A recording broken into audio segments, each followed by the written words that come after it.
নমস্কার বন্ধুরা, welcome to my channel. বন্ধুরা, আজ নিয়ে চলে এসেছি রসুন লতা গাছের গল্প নিয়ে। এই রসুন লতা গাছকে ইংরাজিতে গার্লিক ভাইন এবং হিন্দিতে লহসুন বেলও বলা হয়ে থাকে।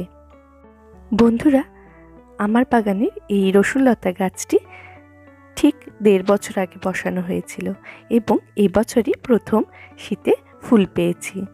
যদিও এই গাছের ফুল ফোটার সঠিক সময় কিন্তু একেবারে বর্ষাকালের শুরুর দিকেই বলা যায়। এছাড়াও শীতকালেও কিন্তু বেশ ভালো পরিমাণে ফুল হচ্ছে এবং যেটা কিন্তু বাগানটাকে আরও বেশি আকর্ষণীয় করে তুলছে। এই ফুলটা দেখতে অসম্ভব সুন্দর, কারণ গুচ্ছ গুচ্ছ আকারে কিন্তু ফুলগুলো ফুটে ওঠে এবং আরেকটি বিশেষত্ব হলো এই ফুলগুলো যখন ফোটে তখন কিন্তু বেশ কয়েকদিন থাকে, অর্থাৎ প্রায় একটা ফুল যদি ধরা হয় ফুটেছে সেগুলো প্রায় 3 থেকে 5 দিন থাকে এবং সেগুলো কিন্তু বোঝারও উপায় আছে, কারণ যেটা সদ্যজাত ফুল ফুটেছে সেটার কালার হয় ডিপ পার্পল এবং যেটা হয়তো 1-2 দিন পুরনো হয়ে গেছে সেটার কালার হয় একটু লাইট পার্পল বা ল্যাভেন্ডার কালারের, এবং যেগুলো একেবারেই এবার ঝরে পড়বে অর্থাৎ 4-5 দিন হয়ে গেছে সেগুলো কিন্তু রং হয় সাদা রঙের। আর এই কারণেই ফুলের গোছাগুলো দেখতে আরও বেশি সুন্দর লাগে এবং গাছে যখন সবগুলো একসাথে ফুটে থাকে তখন দেখতে খুবই সুন্দর লাগে। বন্ধুরা, এই গাছটা কিন্তু রসুন লতা নাম বলেছি। তাহলে এর নাম রসুন লতা কেন? কারণ এই গাছের পাতা যদি একটু ঘষে নেওয়া যায় তাহলে দেখা যাবে রসুনের মতো গন্ধ বের হয়। আবার এটাও শোনা যায় যে এই গাছটা কিন্তু পুরোটাই নাকি এডিবল এবং এটা ঔষধি গাছ হিসেবেও ব্যবহার করা হয়। কিন্তু এটা কিন্তু আমি বাড়িতে এখনো পর্যন্ত ট্রাই করে দেখিনি।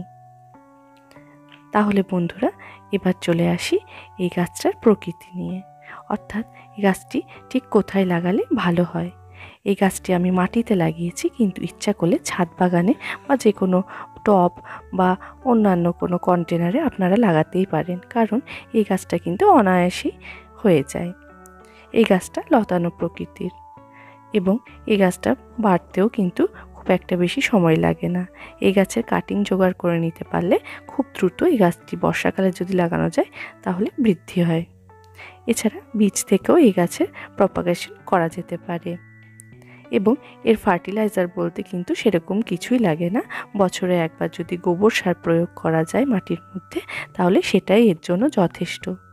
এবং এই গাছটি ফুল সানলাইটে থাকলে খুব বেশি ভালো পরিমাণে ফুল পাওয়া যায়, তবে সেমিসেড এরিয়াতেও বেশ ভালো পরিমাণে ফুল দেয় বলেই জানা যায়। কিন্তু চেষ্টা করতে হবে যাতে পর্যাপ্ত পরিমাণে যাতে সূর্যরশ্মি পায়, তাহলে কিন্তু ফুলগুলো মনে হয় আরও বেশি পরিমাণে আপনারা পাবেন।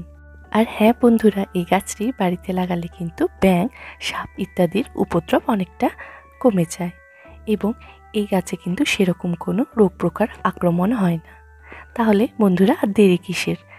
তাড়াতাড়ি যারা বাড়িতে এখনও পর্যন্ত এই গাছটি লাগাননি তারা অবশ্যই এই গাছটি কিন্তু বাগানে লাগিয়ে ফেলতে পারেন, কারণ এই গাছটির সেরকম কোনো পরিচর্যা নেই বললেই চলে।